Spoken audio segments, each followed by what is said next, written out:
Hello guys, আমরা এবার লাচ্চা পরোটা বানাবো। এই আটাটা আমরা আগে থেকে মেখে রেখেছিলাম। তো আমরা দিয়েছিলাম হচ্ছে ময়দা, তার সাথে নুন, একটু চিনি, তেল দিয়ে জল দিয়ে এটা আমরা মেখে রেখেছি। এবারে আমরা এটা দিয়ে লাচ্চা পরোটাটা বানাবো। এবারে এটা থেকে 3টে লেচি কাটবো।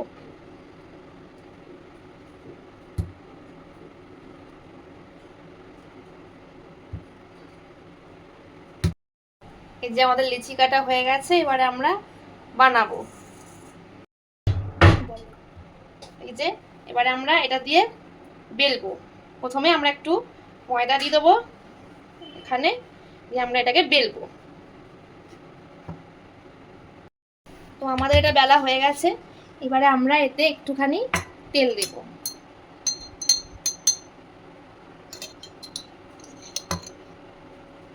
এইভাবে ছড়িয়ে দেব।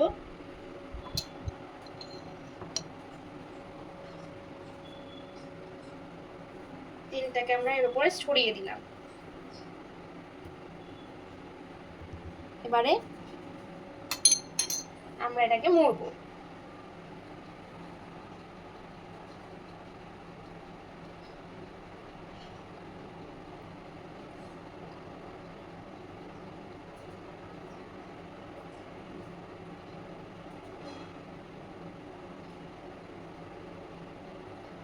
মোড়া হয়ে গেলে এবার এটাকে আমরা এইভাবে মুড়ে দেবো।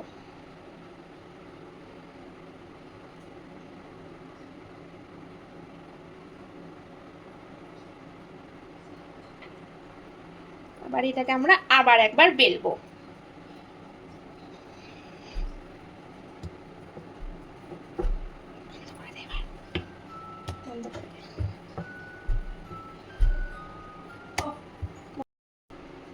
এই যে আমাদের লাচ্চা পরোটা বানানো হয়ে গেছে। এবার এটা আমরা তেলে সেঁকবো।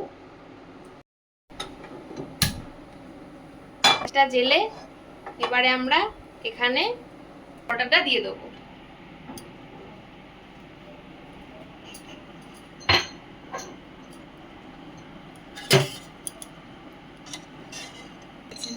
এটাতে আমরা এবারে আবার তেল দিলাম। এবার আমরা এভাবে লাচ্চা পরোটাটা আপনারা বানিয়ে নিতে পারেন সেকে।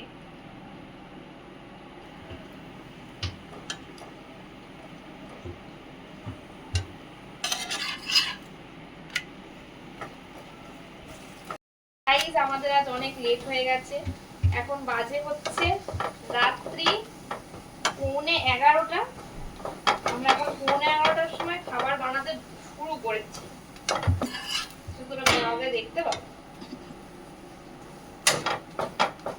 আচ্ছা, পরোটা হয়ে গেছে। এই দেখতে পাচ্ছেন আপনি আমাদের কিরকম লেয়ার্স হয়েছে। এখানে এরকম লেয়ার্স দেখতে পাচ্ছেন। এখানেও কি সুন্দর ফ্লেকি ফ্লেকি হয়েছে পুরোটাই। তো এটা হচ্ছে আমাদের লাচ্চা পরোটা, পুরোটাই ফ্লেকি ফ্লেকি। এভাবেই আমরা সবগুলো বানিয়ে নেব। তো এখন আমরা খেতে বসে গেছি। লাচ্চা পরোটা করেছে এই যে দেবস্মিতা, আর ঘুগনিটা করেছে এই যে সঞ্চিতা দিদি। এখন আমি খেয়ে বলবো যে তোমাদের যে কেমন হয়েছে। ঠিক আছে, চলো আমি খেয়ে নিই, তারপর বলছি রিভিউ।